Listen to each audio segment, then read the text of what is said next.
Have you ever walked away from a conversation feeling like something wasn't quite right, but you couldn't put your finger on what it was?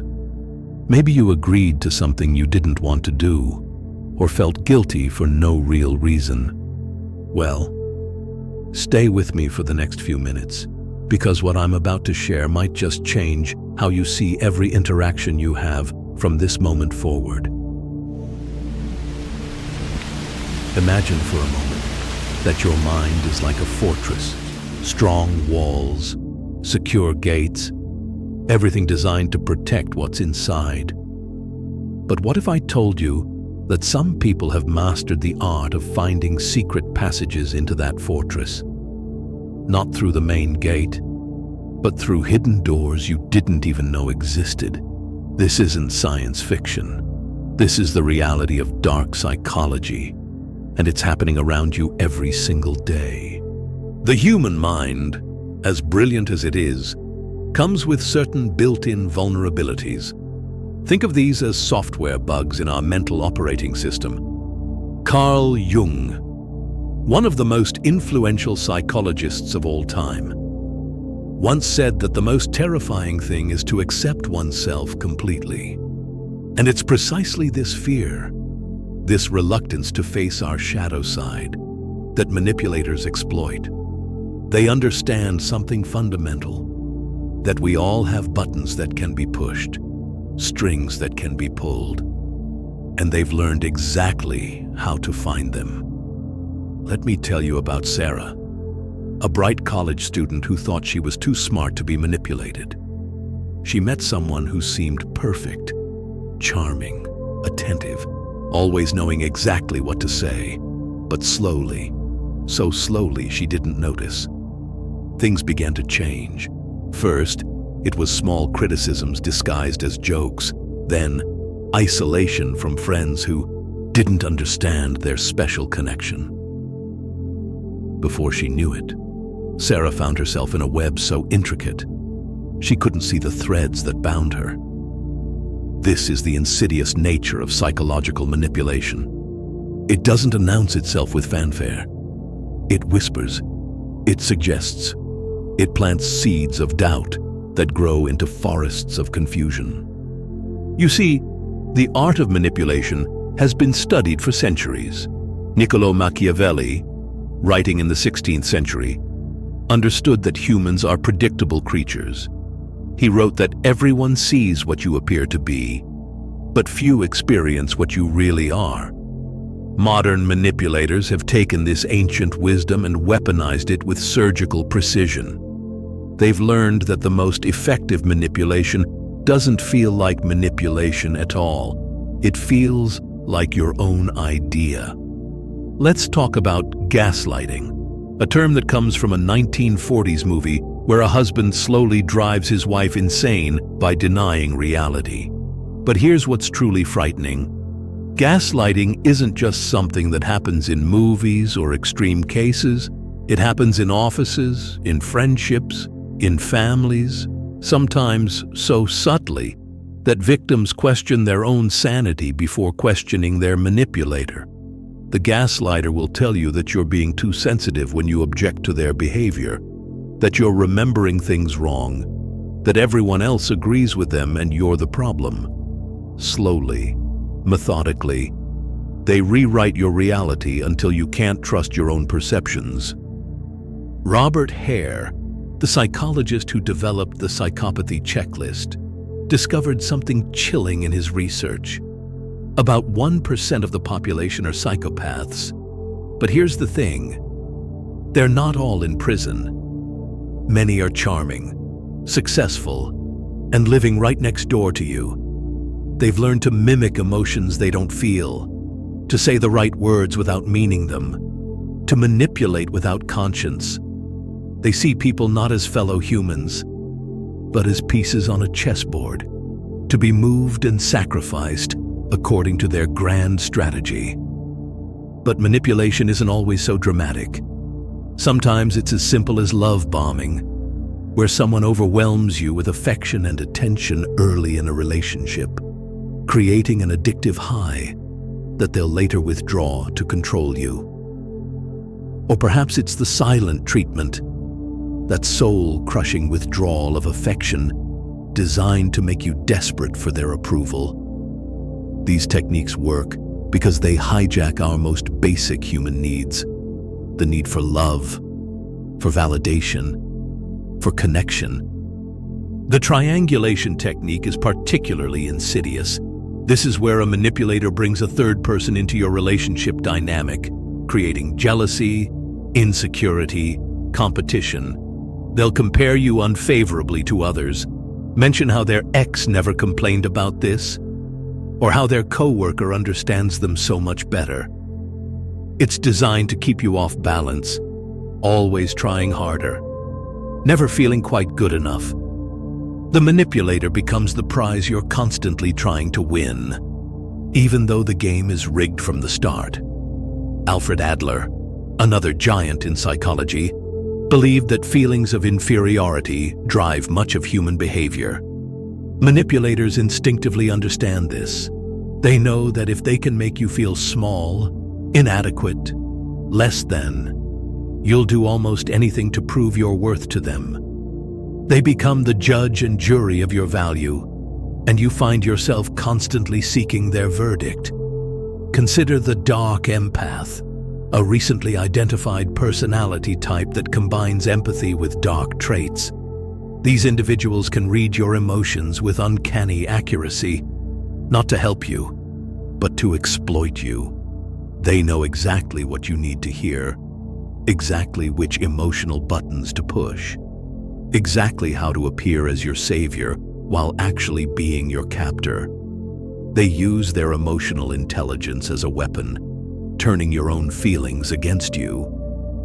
The fear then relief technique is another powerful tool in the manipulator's arsenal. They create a problem, a crisis, a threat, then swoop in to save you from it.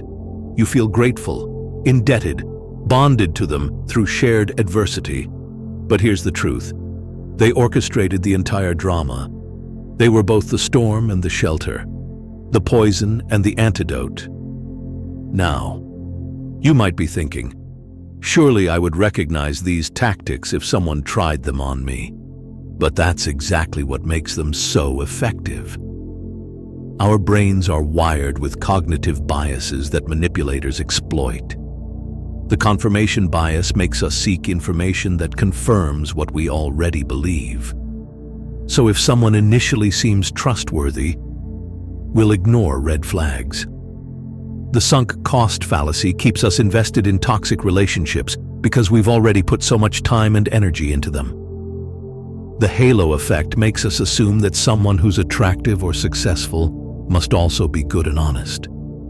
Projection is another favorite tool of manipulators. They accuse you of the very things they're doing. If they're cheating, they'll accuse you of being unfaithful. If they're lying, they'll call you dishonest. This serves a double purpose. It puts you on the defensive, and it provides cover for their own behavior. After all, who would suspect someone of doing exactly what they're accusing others of doing? The intermittent reinforcement schedule might be the most powerful manipulation technique of all. This is where rewards and punishments are delivered unpredictably. Sometimes they're loving, sometimes they're cruel, and you never know which version you'll get.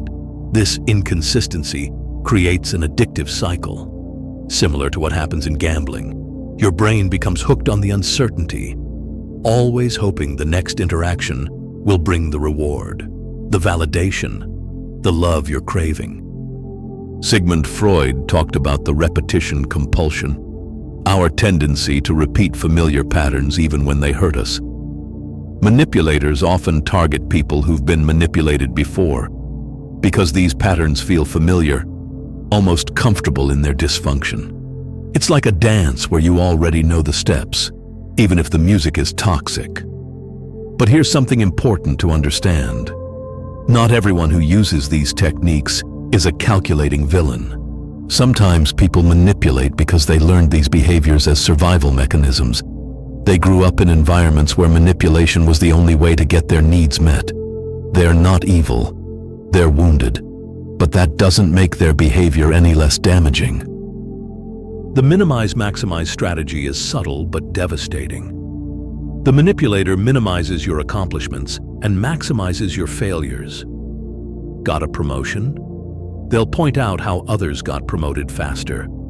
Made a small mistake? They'll bring it up for years. This constant imbalance keeps you feeling inadequate, always striving for approval that never quite comes. Emotional blackmail is perhaps the most common form of manipulation we encounter. If you really loved me, you would. Or, after everything I've done for you. These phrases are designed to bypass your logical mind and go straight for your guilt centers. They make you responsible for the manipulator's emotions, their happiness, their very well-being. It's an impossible burden that no one should have to carry. The isolation technique works slowly but surely. First, they'll express concern about certain friends. I'm just worried they're not good for you. Then it escalates. Fights happen whenever you want to see family. Plans mysteriously fall through, until one day you realize your entire world has shrunk to just them. Without outside perspectives, without support systems, you become entirely dependent on the very person who's harming you. But perhaps the most insidious aspect of dark psychology is how it makes victims complicit in their own manipulation. You start hiding things from friends because you know they'll judge your relationship. You make excuses for behavior you know is wrong. You gaslight yourself, telling yourself it's not that bad, that you're overreacting, that maybe you really are the problem. The manipulator doesn't have to control you anymore. You're doing it yourself. Carl Jung spoke of the shadow, the parts of ourselves we refuse to acknowledge. Manipulators are masters at weaponizing your shadow. They'll trigger your deepest insecurities, your hidden shames, your secret fears. They know that the things we refuse to face about ourselves become the chains that bind us. So how do we protect ourselves from these psychological predators? The first step is awareness. Knowledge truly is power when it comes to manipulation. When you understand the techniques, you can recognize them. When you can name what's happening, it loses some of its power over you. Pay attention to how people make you feel.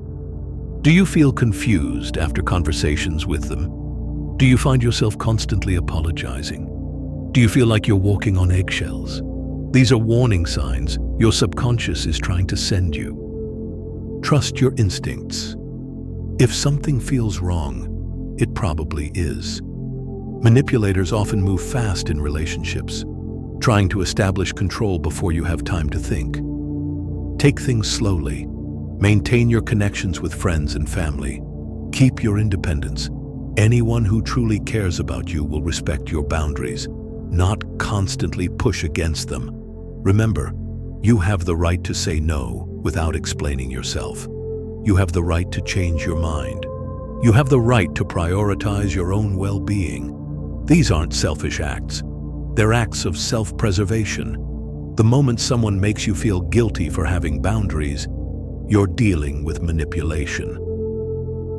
The ancient Greek aphorism, "Know thyself," is your best defense against manipulation.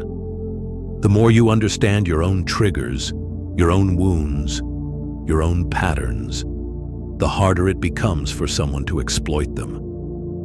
Therapy isn't a sign of weakness. It's like upgrading your mental security system. It helps you recognize the vulnerabilities in your psychological fortress and strengthen them. As we come to the end of our journey through the dark corners of human psychology, I want you to remember something crucial. Understanding these techniques isn't about becoming paranoid or distrustful of everyone. It's about being informed, aware, empowered.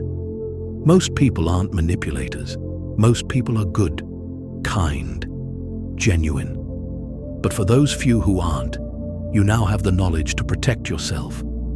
The next time someone seems too good to be true, the next time you feel confused after a conversation, the next time your gut tells you something's wrong, listen. You now know the signs. You understand the techniques. You have the power to recognize manipulation and choose not to participate in it. If this video opened your eyes to patterns you've been experiencing, if it helped you understand interactions that never quite made sense before, then share it with someone who might need to hear this message. Subscribe to our channel for more deep dives into the human psyche. And remember, the best defense against darkness is bringing it into the light. Your mind is your fortress, and now you know how to defend it.